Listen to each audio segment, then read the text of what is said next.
Welcome to the deep dive. I'm so glad you're joining us today for what I think is an absolutely crucial exploration. We are diving headfirst into some of the most significant challenges and, well, shifts impacting democratic norms and institutions in our world right now. It feels like every day there's another headline that just makes you pause, making you wonder what exactly is going on beneath the surface. Well, that's precisely why we're here. We brought together a really diverse array of source material for this session, everything from detailed investigative reports on political maneuvering and high-stakes legal battles unfolding right in plain sight, deep sociological insights into public sentiment, and even some surprising, potentially transformative shifts in economic policy. It's a lot to process, we know, but it's all connected. And our mission, as always, is to try and cut through all that noise. We're going to extract the most crucial insights, help you connect the dots between seemingly disparate events, and truly understand the underlying dynamics at play. Our goal for you is really to walk away with those aha moments, feeling not just informed, but genuinely enlightened about these incredibly complex, interconnected issues. You deserve to be well informed without feeling overwhelmed, and that's precisely what we're going to try and achieve today. Indeed. And what's truly critical here is understanding how seemingly isolated events, when you examine them closely through the lens of multiple sources, actually reveal much larger interconnected patterns in our societal and political landscape. I mean, it's vital to grasp that these aren't just one-off incidents. They are threads woven into a much larger, often fragile tapestry, you see, each one influencing the fundamental integrity and resilience of our democratic systems. So let's get right into the heart of it. Okay, let's unpack this first incredibly interesting and frankly alarming story coming out of Texas. It's the struggle over how electoral maps are drawn. Now, this might sound like a technical, almost arcane legislative process, but trust me, this is where the rubber meets the road for voter power and the very essence of representation. So at its core, the established rule for redistricting, the redrawing of congressional and state legislative maps, is that it happens only once every 10 years. It follows a national census, right? And this isn't an arbitrary rule. It's designed to ensure that legislative districts reflect the most current population counts, upholding that fundamental principle of one person, one vote. It's meant to keep districts roughly equal in population. It's foundational, really, for fair representation for a whole decade. But as our sources meticulously detail, Donald Trump has allegedly leaned heavily on Texas Republicans to redraw congressional maps in the middle of the decade, which is, well, it's in blatant disregard of this established decennial rule. Yeah, and the context here is absolutely crucial. These maps, as we've learned from the sources, were already heavily gerrymandered back in 2021. They were strategically engineered right after the last census to overwhelmingly favor Republicans. That's a key point. So the clear implication from our sources is that Trump's purported goal with this unprecedented mid-decade push isn't just to strengthen their existing hold, but to actually squeeze out an additional 5 congressional seats. 5 seats, wow. 5 seats. And this move, our sources suggest, is seen as a pretty desperate attempt to protect what's described as a fragile majority in Congress. The underlying rationale, which these sources attribute, is a belief that Trump's policies have become increasingly unpopular. So this leads to an attempt to, quote, rig the system further in an effort to cling to power. It's like a preemptive strike against potential electoral losses. Okay, so if you're the minority party facing such an aggressive, norm-breaking play like that, what recourse do you even have? Texas Democrats responded with a really dramatic, high-stakes tactic, breaking quorum. Right. They literally packed their bags and left the state, flew to Washington, D.C., actually, all to deny Republicans the necessary number of lawmakers present to conduct legislative business and pass this mid-decade gerrymander. It's an extraordinary measure, but as our sources confirm, it is a direct and recognized constitutional tool. Yeah, and for those unfamiliar with the term, a quorum is simply the minimum number of lawmakers who have to be present for a legislative body to conduct official business, like passing laws. Without that quorum, the majority party is effectively paralyzed. They just can't move forward with their agenda. So it stops things cold. Pretty much. And this tactic, while it's rare, is a constitutional tool specifically available in Texas and a handful of other states. It's designed as a powerful check for the minority party. It's a way for them to slow down or even completely stop legislation they view as deeply harmful or, unconstitutional. It forces the majority to negotiate, or in this particular case, it prevents them from overriding established norms. It's really a last resort when all other legislative avenues are exhausted. And this isn't an entirely new move in Texas, is it? Our sources provide some fascinating historical context. They note that quorum breaks have actually happened for over a century in the States. They point back to the early 2000s, for instance, when Democrats used this very tactic against a redistricting scheme pushed by then House Majority Leader Tom DeLay. I remember that. It was certainly a major political event back then, widely covered, but it was largely seen as dramatic, yet still sort of within the lines political maneuvering. And what's truly striking and deeply concerning when we connect the past to the present is the stark contrast in the responses. It's night and day. Our research indicates that previously, Republican reactions to quorum breaks were characterized by what one source termed jokes and political theater. Aye.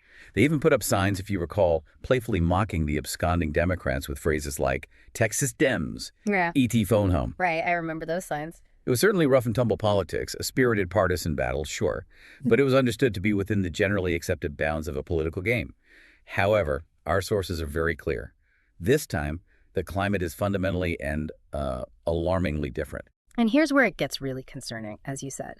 That escalation from political theater to things like threats of arrest, that's precisely why our sources highlight this shift from, accepted political maneuvering to something far more insidious. It feels like it's pushing the boundaries of what's legitimate. Our sources describe a stark, dangerous escalation in the current climate. They cite threats of arrest, seat removals, FBI involvement, even bomb threats. Bomb threats, really? Yeah. And the Texas Republican Attorney General, we're told, allegedly encouraged vigilantes to hunt them down, which is just a chilling call to action. And even more disturbing, Donald Trump himself reportedly floated the idea of using the FBI to track these Democrats who had left the state. Our sources use strong, unambiguous language here, calling it the FBI weaponized as a personal police force to punish political opponents. Wow. This is a stark departure, a far cry from ET phone home. It marks a qualitative shift into what many perceive as outright authoritarian tactics. And this profound escalation raises a crucial question about the future of political engagement, doesn't it? When one side pushes the boundaries of established democratic norms to such an extreme, what options are left for the other side? How do they defend what they see as foundational principles? Our sources frame California's response as a kind of strategic calculation. They highlight that Governor Gavin Newsom and other state leaders have decided they won't just sit on the sidelines and be passive observers. Exactly. The response from California, as detailed in our sources, is equally bold and, for some, quite unsettling. Governor Gavin Newsom and state leaders announced that if Texas Republicans move forward with this mid-decade gerrymandering, California will respond by redrawing its own maps, this time specifically to favor Democrats. Tit for tat. It's almost as if they're saying, if you're going to play dirty and disregard the rules, we have the power to make it hurt, and we will. And this is where the strategic implication, as framed by our sources, becomes incredibly clear. This is effectively fighting fire with fire, creating what one analysis termed a mutually assured destruction scenario. MAD, basically. Like a Cold War. Kind of. The underlying idea is that this extreme tit-for-tat response might deter both sides from overplaying their hand, knowing that any gains made by one side would be swiftly canceled out or even reversed by the other.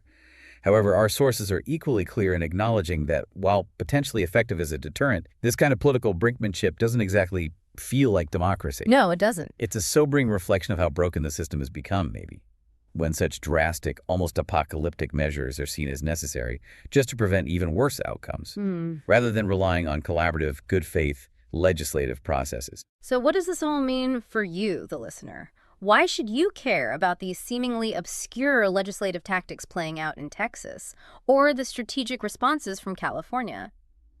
Well, as our sources meticulously detail, this seemingly bureaucratic process of gerrymandering is, in essence, a kind of preemptive strike against the fundamental principle of one person, one vote. That's the core of it. It's a quiet re-engineering of the electorate, making some voices disproportionately powerful while effectively silencing millions long before a single ballot is even cast. This isn't just about abstract political advantage. It's the direct reason why a purple state like Texas, where elections are often decided by single digits, can appear deep red in results. Locking in power for years. Exactly. Locking in partisan power for decades. And this doesn't just impact which party is in power, it directly impacts policies that affect your daily life. Everything from healthcare funding and school budgets to environmental regulations and, yes, the very existence of abortion bans. It fundamentally dictates the kind of government you get, regardless of the broader popular will. And this brings us to what our sources describe as the end game of these quorum breaks. While Texas Democrats, by leaving the state, don't necessarily have the raw numbers to change everything outright, their action can absolutely shine a spotlight. Get it in the news. Precisely. And in that sense, it's already having a tangible effect. There's been a reported measurable spike in Google searches and TikTok videos explaining gerrymandering. It's moving it from what was historically considered insider baseball, a topic just for political wonks, directly into the mainstream public consciousness. It's making it front-page news. That's significant. It really is.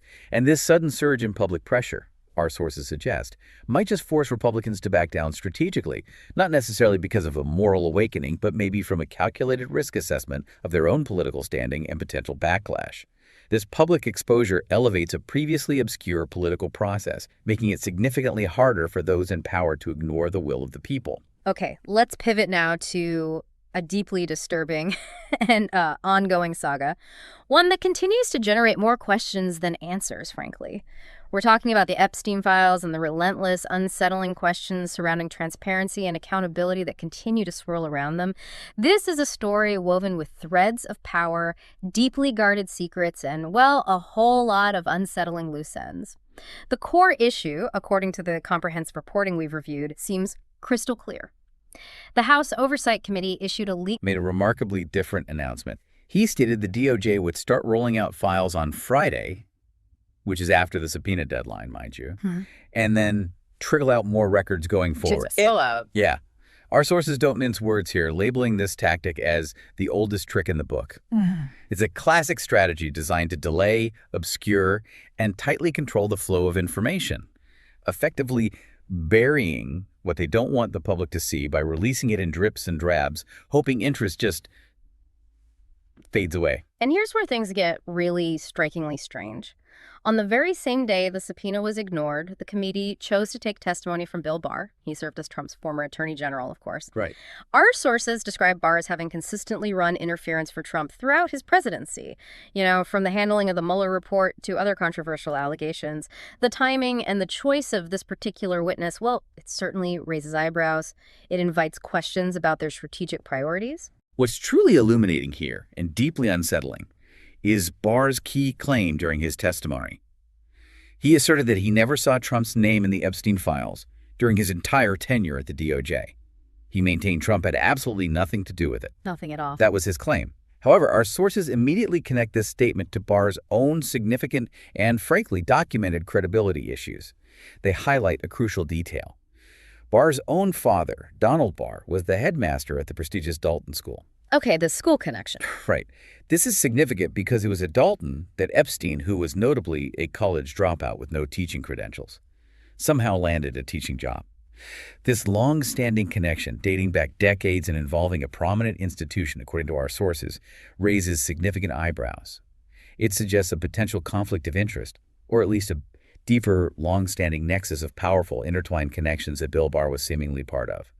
It compels us to question not just his memory, but the context of his entire testimony. But what's truly at the heart of this entire harrowing story, and what we must never lose sight of, are the victims. Many young women, some of whom were underage at the time, have endured immense trauma to testify in civil cases and is Ghislaine Maxwell's criminal trial, bravely sharing their stories. It takes incredible courage. It really does. And crucially, our comprehensive sources emphasize a disturbing pattern. Their accounts overlap with Trump's world again and again. Our sources provide several specific and deeply disturbing examples that paint a grim picture. Virginia Giuffre, for instance, recounted being recruited and trafficked after allegedly being groomed at Mar-a-Lago as a teenager. Annie Farmer and her sister Maria also described encounters with Epstein, where Trump was reportedly present. Trump was there. According to their accounts, yes.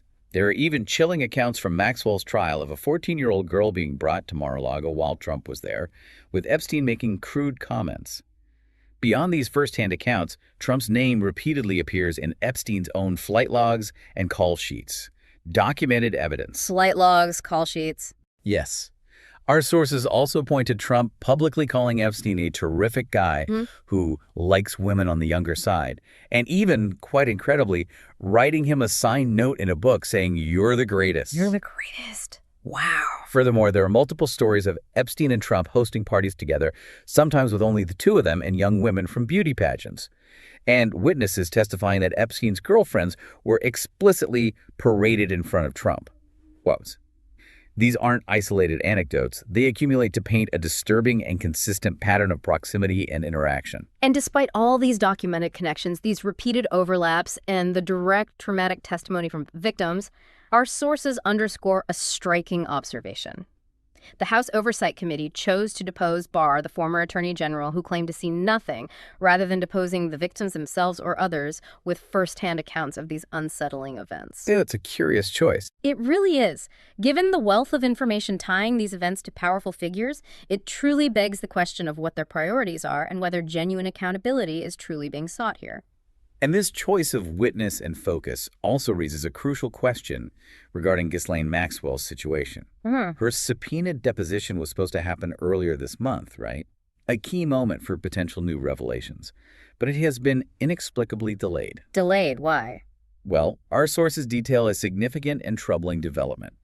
Trump's DOJ reportedly spent 10 hours with Maxwell, which is an unusually long session, and then cut a deal that resulted in her being shifted to a cushy minimum security facility in Texas. Gushy. That's the description. Our sources explicitly state that this is not where convicted sex traffickers usually go, implying a very special, highly irregular arrangement. And then after that extended meeting, Maxwell's lawyers suddenly presented this lengthy laundry list of new conditions for her testimony. Ah, the conditions appear. Exactly. These included postponing it indefinitely until after her appeals were exhausted, which could take years, demanding advance notice of every single question, and even suggesting she might simply plead the fifth on most inquiries anyway. Making the testimony potentially worthless. Pretty much. And what happened next? James Comer, the committee chair, agreed to indefinitely delay her testimony, just tabled it. Our sources, asking the question point blank, question whether this sounds like transparency or a cover-up. It certainly raises legitimate concerns about the pursuit of truth and accountability, doesn't it? And what's particularly revealing here is the stated reason given for the delay: protecting victim names and sensitive materials. That's the official line. Okay, protecting victims. That sounds reasonable on the surface. It does. However, our sources immediately counter this justification with information directly from victim advocates themselves. They reportedly dismiss this as a smokescreen. Their lawyers, in fact, want the files released. They state unequivocally that they are tired of the secrecy and demand full accountability. So the victims want it out there. According to these advocates, yes. And our sources add an even more crucial specific detail: that back in February, Trump's DOJ allegedly had teams of lawyers and FBI agents actively scrubbing Trump's name from these files. Not just redacting victims' names, which is standard procedure, but specifically scrubbing Trump's name. Crabbing his name. This strongly suggests, according to our sources, that the redactions were never about protecting victims. They were about protecting powerful men, actively concealing connections rather than safeguarding vulnerable individuals. And as if that wasn't enough layers to this complex story, our sources also note what's described as a classic Clinton distraction tactic being employed. Republicans on the committee have been consistently floating Bill Clinton's name as the primary target, suggesting he's the big fish they're truly after in this saga. The old misdirection play. Exactly. While simultaneously and quietly burying Trump's connections, our sources directly call this political theater, implying it's a diversionary tactic rather than a genuine, impartial pursuit of all potential truths, designed to shift public focus away from the very connections they seem keen to avoid. It certainly looks like a calculated manipulation of public attention.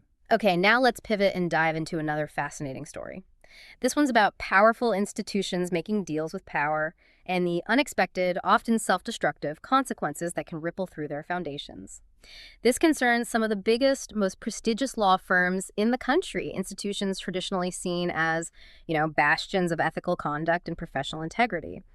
The premise here, as meticulously laid out by our sources, is that 9 major law firms entered into a specific deal with Donald Trump.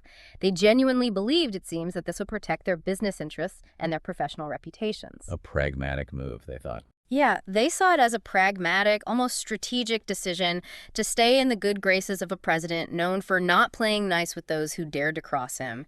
They likely thought they were making a shrewd, manageable business calculation. Well, our sources delve pretty deeply into the firm's initial thinking and reveals a profound miscalculation on their part. They reportedly offered pro bono work, primarily leveraging their junior associates on projects they believe would be not too controversial and easily contained. Keep it low-key.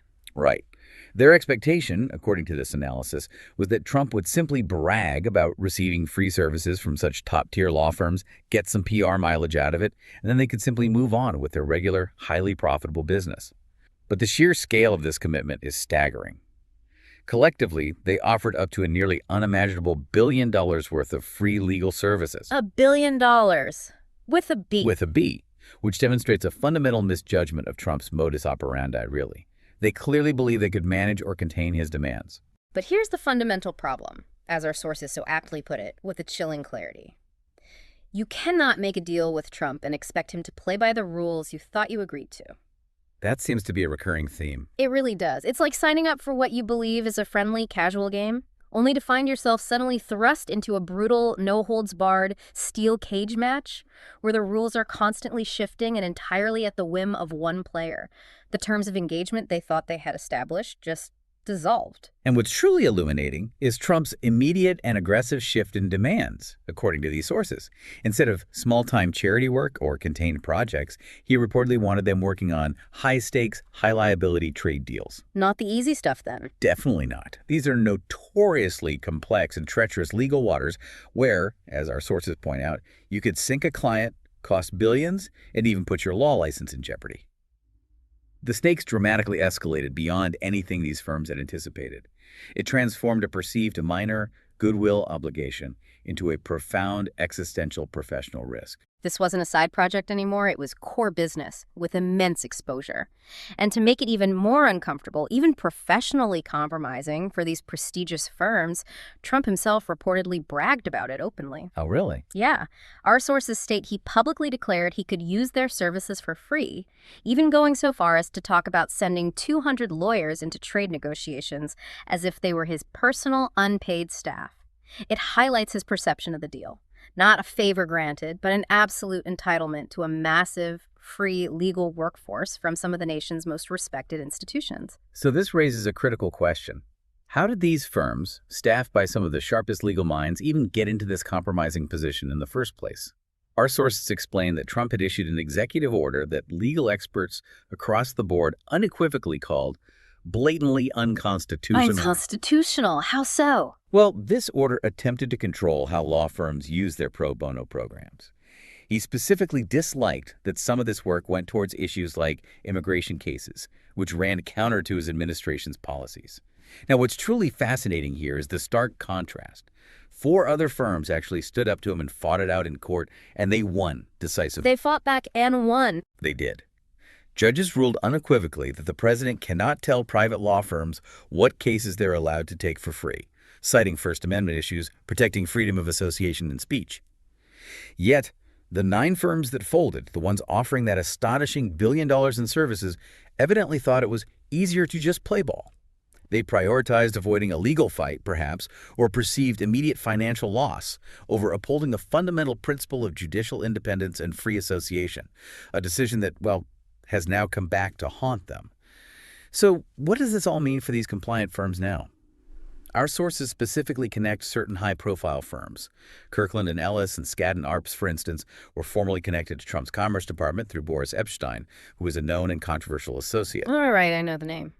And furthermore, Kirkland & Ellis reportedly worked directly on sensitive trade deals with Japan and South Korea, directly engaging with Trump's highly idiosyncratic and often legally questionable trade agenda. And the legal shakiness of these endeavors is not theoretical. It's a very real and present danger for them. Courts have already ruled that Trump may not have even had the constitutional authority to impose the tariffs he tried to push through. That power belongs explicitly to Congress. Separation of powers. Exactly. His actions were challenged, he lost in trade court, and appeals are still ongoing. This means these prestigious firms were helping to enact policies and agreements that may have been fundamentally illegal from the outset. That places their own reputations, their significant client relationships, and potentially even their law licenses at severe and sustained risk. And this situation, our sources contend, creates an undeniable ethical nightmare for these lawyers. The legal profession operates under strict rules, right?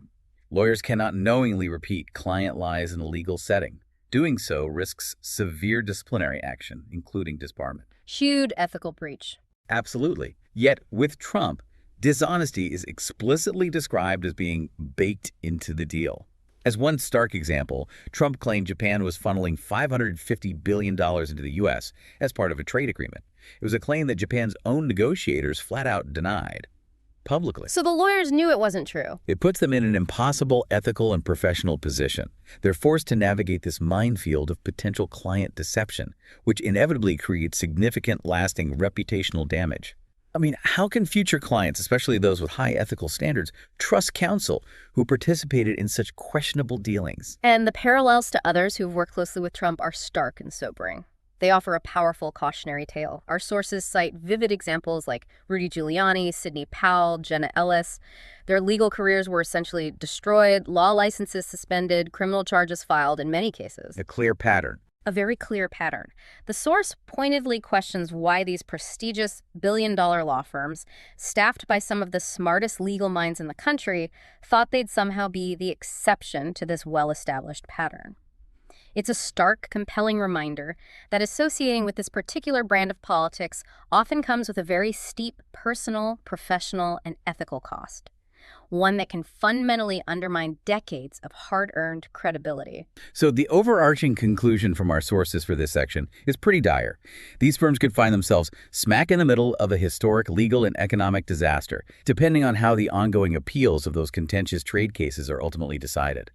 It serves as a powerful cautionary tale for any institution contemplating a similar deal with power. With Trump, there's no safe deal. No safe deal. Seems that way. The terms are always subject to change, the ethical lines get blurred, and the reputational and legal risks are just immense. It proves that their attempt to play it safe by compromising may have, ironically, put them in an even more precarious and exposed position. Okay, let's shift our focus now to the public's direct response to politicians, sometimes expressed with very strong, undeniable feedback. And then we'll examine a darker, more concerning side of political rhetoric and its tragic, real-world consequences. This section explores that raw, unfiltered interaction between the governed and the governing. We're going to start with the Elise Stefanik example from New York's 21st District. Our sources describe her as a politician who has increasingly refused to hold town halls and largely avoids any unscripted interactions with her constituents. Prefers controlled environments. Exactly. She seems to prefer shielding herself from direct, unfiltered public engagement that might challenge her prepared narratives. And what's truly telling here is what happened when she did venture out, reluctantly it seems, to a government building naming ceremony in Plattsburgh. Instead of the polite applause and warm reception one might expect at such a civic event, she was met with a resounding wave of boos. Boos at a building naming. Yeah, an overwhelming chorus of frustration and people shouting their dissent. It ultimately forced her to cut her remarks short and basically retreat. Our sources frame this not as just random heckling, but as built-up anger, years of resentment boiling over, from constituents who feel a profound sense of political betrayal and abandonment.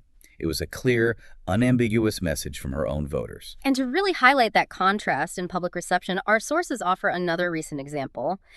Alexandria Ocasio-Cortez's visit to Plattsburgh. AOC, okay. Yeah. In stark opposition to Stefanik's experience, AOC was greeted with applause, cheers, and genuine excitement. Constituents felt truly seen and heard, apparently, with children even lining up to eagerly ask her questions. Big difference. A huge difference. It powerfully illustrates the palpable difference in public reception when constituents perceive their representatives as engaged, accessible, and respectful of their diverse viewpoints, versus those who appear to be avoiding direct accountability. Now, what's absolutely critical here is understanding Stefanik's remarkable political shift. Because she wasn't always like this. She originally ran for office as a self-described moderate Republican known for being Harvard-educated, pragmatic, willing to work across the aisle. I remember that version of her. Right.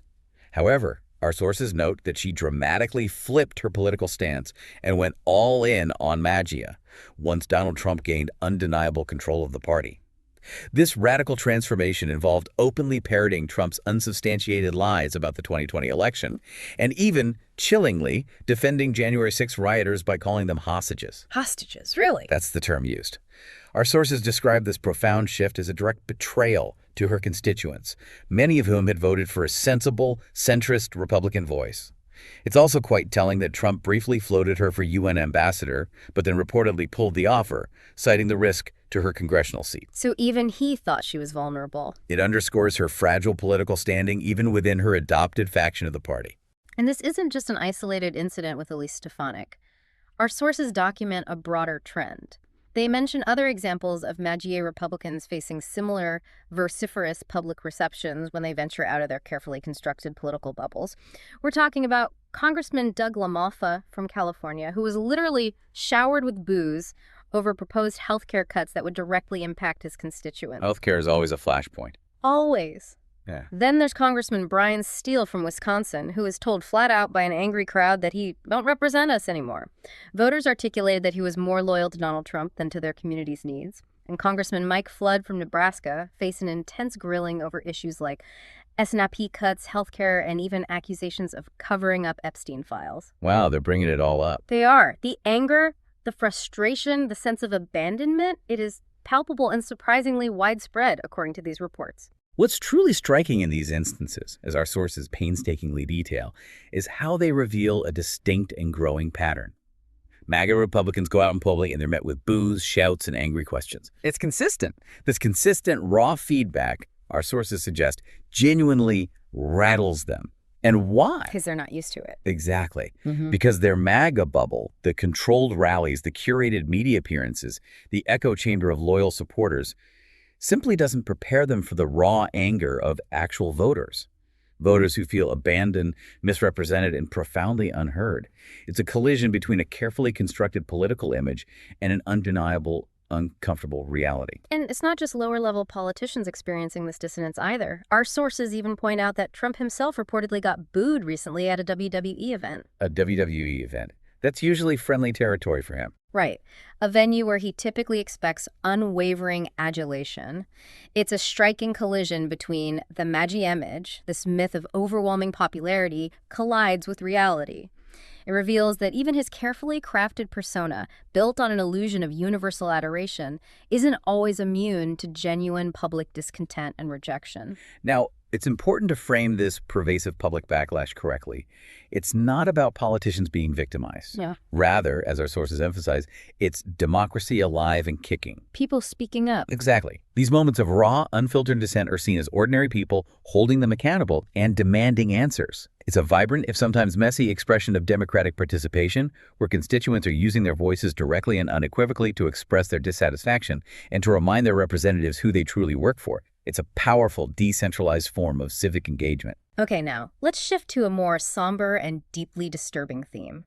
One that explores how political rhetoric, especially when unchecked and inflammatory, can sometimes metastasize into something far more dangerous, fueling what our sources call a pipeline of radicalization with tragic, irreversible, real-world consequences. Let's talk about the Stephen Regini case in Maine. He posted this chilling video online, constructing a narrative of self-victimization. He claimed he was being persecuted for his political beliefs, alleging that police were after him solely because he opposed abortion and gay rights. Playing the victim card. Right. It was a classic narrative designed to elicit sympathy and validate a sense of being targeted for one's convictions. But what's truly fascinating and deeply tragic is the stark reality described by our sources. It stands in direct, heartbreaking contrast to Regini's carefully crafted claims. Police were not called because of his politics. They were called for an alleged assault on the teenage mother of his child. An assault call. Okay. Yes. When officers arrived, Regini barricaded himself inside his residence, armed himself with an assault rifle, and shockingly used his infant daughter as a human shield. Oh my God. His own child. Yes. This ultimately led to a violent shootout where a state police canine officer was killed and Regini himself was also killed. Our sources categorize him not as a persecuted political figure, but as a man who became radicalized, unstable, and violent, whose actions had devastating, lethal consequences, tragically far removed from the political narrative he attempted to spin. It demonstrates the dangerous disconnect between grievance-driven rhetoric and the brutal reality it can create. And this tragic story, unfortunately, isn't an isolated incident. Our sources provide further, equally disturbing examples to illustrate this chilling pattern of radicalization translating into violent acts. There's the case of Douglas Cornett in Virginia. He tracked and shot 2 Hispanic men after being profoundly influenced by anti-immigrant rhetoric blasted on right-wing media. Directly linked by the judge. Yes, the judge in that case reportedly stated with grim clarity that Cornett's violence was a direct consequence of this constant stream of hateful propaganda. And then there's Vance Bolter in Minnesota. He murdered State Representative Melissa Hortman and her husband. He was described by our sources as a radicalized Trump supporter, found with a hit list of more than 70 Democratic officials. A hit list. Chilling. Deeply unsettling illustrations of how the constant drumbeat of extreme rhetoric can incite and justify horrific, violent acts in the real world. What connects all these stories and what our sources highlight as critically important is this concept of the normalization of violence. They assert, with striking conviction, that strong leaders don't need to use violence. Instead, they inspire through vision, through compassion, through a compelling narrative of shared purpose. Much like figures such as Barack Obama, they suggest. Leading through inspiration, not fear. It's exactly. In stark contrast, leaders like Trump, Putin, Erdogan, and Bolsonaro are described as those who rely on intimidation, division, and fear. This reliance, our sources contend, is a fundamental sign of weakness. They lack the compelling vision or genuine popular support to lead through positive inspiration. This constant diet of fear-mongering and division creates a permissive environment where violence, or the threat of it, becomes an accepted, almost natural tool of political discourse. And our sources consistently cite Donald Trump's own rhetoric as a prime example of this dangerous normalization. He talks openly about people getting whacked with baseball bats or posts photos of himself holding one up behind a prosecutor. Not subtle imagery. Not at all. Our sources powerfully characterize this as not just a metaphor, it's a confession, it's projection. And it's part of why so many of his followers feel justified picking up a gun themselves. It's a direct, undeniable line from incendiary words to violent action, where the leader's rhetoric serves to legitimize and encourage aggression among his followers. So this raises a profound question. How precisely does this radicalization happen? How does someone get from point A to point B? Our sources explain that authoritarianism always starts with words. Words that meticulously involve demonizing an enemy, blaming a group for societal ills, and painting yourself as the victim under siege, just as Stephen Raini did in his final tragic video. Create us versus them. Precisely. This relentless drumbeat of grievance and external blame erodes the very foundation of objective truth. When facts are distorted and reality becomes negotiable, the path becomes clear. Our sources chillingly conclude that when truth becomes optional, violence becomes inevitable.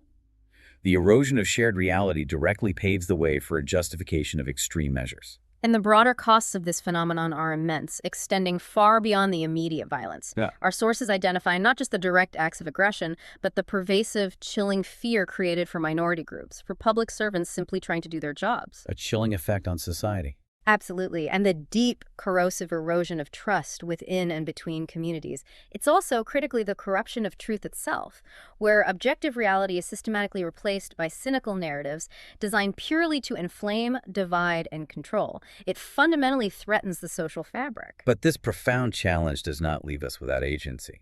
Our sources conclude this section on a powerful note of active resistance, highlighting pathways forward. They suggest fighting back by consistently and unequivocally telling the truth, refusing to let propaganda go unchallenged, and actively building communities rooted in compassion, solidarity, and joy. Joy as resistance. That's interesting. It is. What's particularly profound here is the assertion that joy itself is a form of resistance. Yeah. Implying that maintaining hope, fostering positive human connection, and cultivating a sense of shared well-being is a powerful, active counter to the despair, isolation, and division upon which radicalization so effectively thrives. It's a call to build resilience from the ground up. Okay, finally, let's explore an economic policy shift that our sources describe as surprising, even paradoxical, and potentially transformative. We're talking about the push for deeply significant government involvement, not just regulation, but direct government ownership and control in private business. There's a real paradox at play here, and it's quite striking when you think about it. Donald Trump, a self-proclaimed champion of unbridled capitalism who built his entire political brand on attacking socialism and government interference in the free market. That was his brand, absolutely. Right. He's reportedly pushing policies that look an awful lot like Marxism, or maybe Maoism, or maybe just old-fashioned crony capitalism with a patriotic paint job.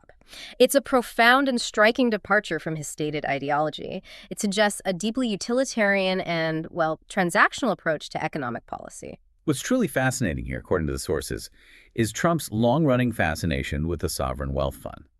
Now, to clarify for you, these funds exist in other countries, often those with vast natural resources like Saudi Arabia or Norway. Right, like oil money funds. Exactly. In essence, it's a giant national piggy bank where the government manages and invests significant national wealth directly into stocks, companies, and real estate, both domestically and globally.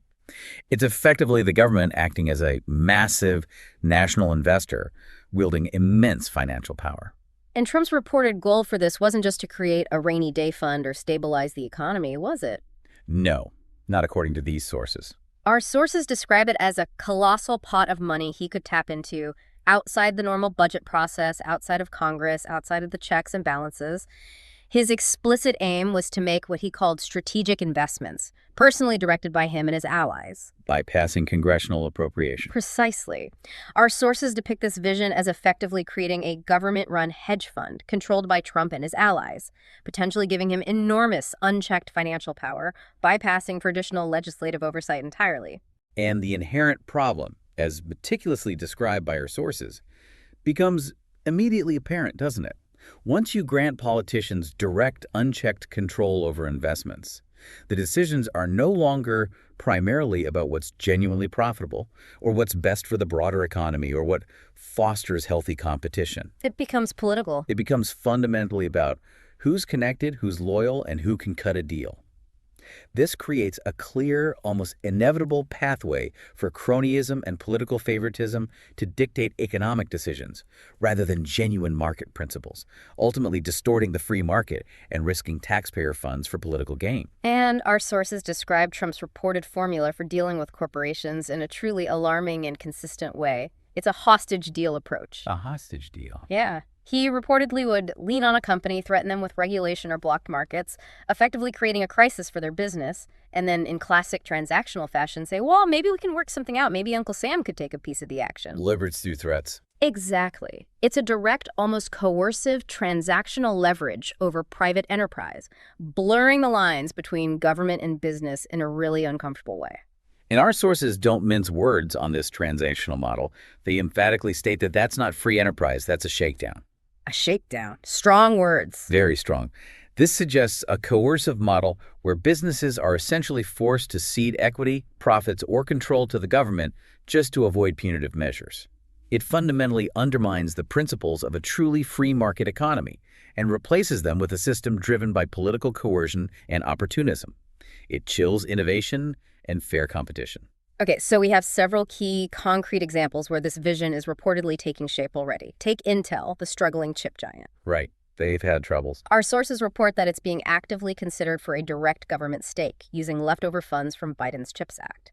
The implication, as our sources note, is that taxpayers would literally own part of a failing company, and if it continues to tank, well, we, the taxpayers, would eat the losses. Socializing the losses of a private company. Essentially. Yeah. This is direct government ownership and exposure in a private, struggling enterprise. It's a significant departure from traditional government support. Then there's NVIDIA, one of the hottest, most valuable companies in the world right now. Huge market cap. Huge. And they desperately want unimpeded access to the massive Chinese market. Our sources report that Trump is reportedly willing to lift those restrictions for a price. There's the price. The price. A 15% cut of profits from those China sales flowing directly to the U.S. government. Oh. The source frames this as putting national security on the auction block, implying a deeply problematic transactional approach to critical strategic policy, a potential compromise of national interests for direct financial gain. And consider the case of U.S. Steel, that iconic American company now owned by Japan's Nippon Steel. Right, that deal went through. It did. Our sources indicate that Trump's team approved the deal, but here's the kicker. The U.S. government now holds a golden share. A golden share, what does that mean? It grants it veto power over certain decisions. Veto power. So the government is basically directly inside a private company's boardroom, according to the sources, holding significant, almost unprecedented control over its fundamental operations despite its private ownership. It's an extraordinary level of government intrusion. And finally, there's the situation with MP materials. This is a rare earth mining company, crucial for modern technology like phones, EVs. Very strategic minerals. Extremely. Our sources reveal that Trump's Department of Defense, under Pete Hegseth, explicitly described as a former Fox News host, not exactly a defense industry expert, Okay, interesting background for that role. announced it's taking a 15% ownership stake in this company. The stated reasoning is national security, but our sources pointedly question why private investors, driven by market incentives, couldn't handle this crucial sector. It suggests an unusual and potentially unnecessary intervention where market forces might typically prevail more efficiently. Now, what's truly concerning here, and what our sources highlight as the real problem, is that under Trump's proposed framework, this entire approach becomes a recipe for cronyism, Cronyism. favoritism. Exactly. It directly raises profound questions about whether these investments and deals are truly being made for the national interest, or if friends, donors, maybe even family members quietly making side investments are actively profiting from these government interventions and power plays. Our sources state unequivocally that when politicians start picking winners and losers in the market, it's almost inevitable that somebody close to them is cashing in, Often at the expense of the taxpayer. often at the direct expense of the ordinary taxpayer and the integrity of the market itself. It fundamentally corrupts the economic playing field. And the irony here, what our sources provocatively term the Marxist MAGA irony. Marxist MAGA, quite a phrase. It is. It's truly astounding and difficult to reconcile. Donald Trump built his entire political brand, his entire identity on ferociously attacking socialism and tirelessly championing the unencumbered free market.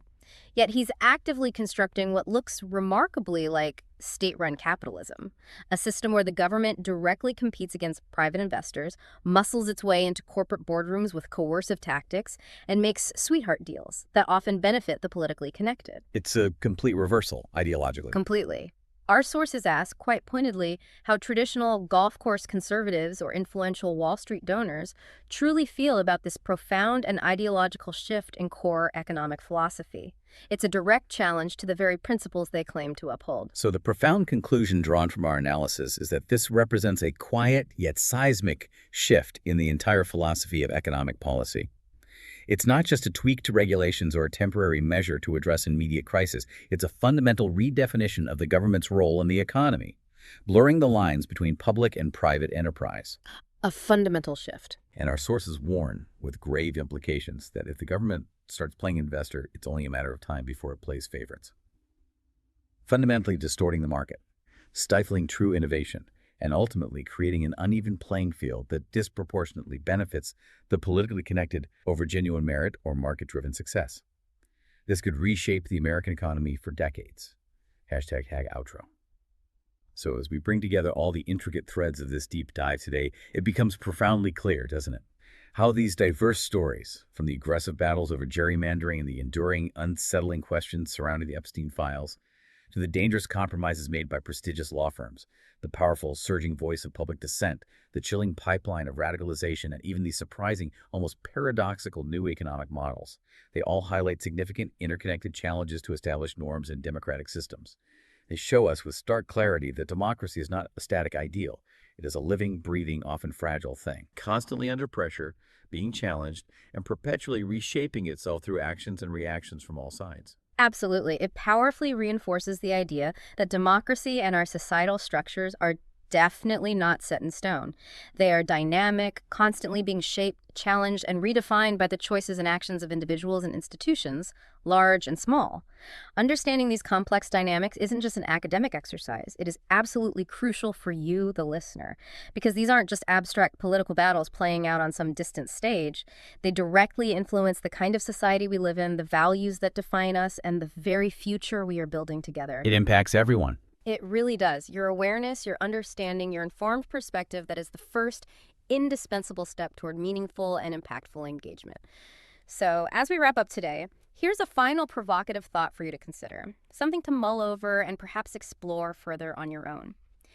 Given all we've unpacked today about how power is challenged, how norms are eroded, and how influence is exercised in so many different ways, what might be the single most effective way for individuals, for you, to safeguard or actively influence the integrity of democratic processes and institutions in the face of such rapid, pervasive, and profoundly complex shifts? Thank you so much for joining us on this deep dive. Your curiosity, your willingness to engage with these complex topics makes these conversations so vital and rewarding for us. We hope you'll keep digging, keep questioning, and keep joining us for more. Until next time, stay curious, stay engaged, and we'll see you for the next deep dive.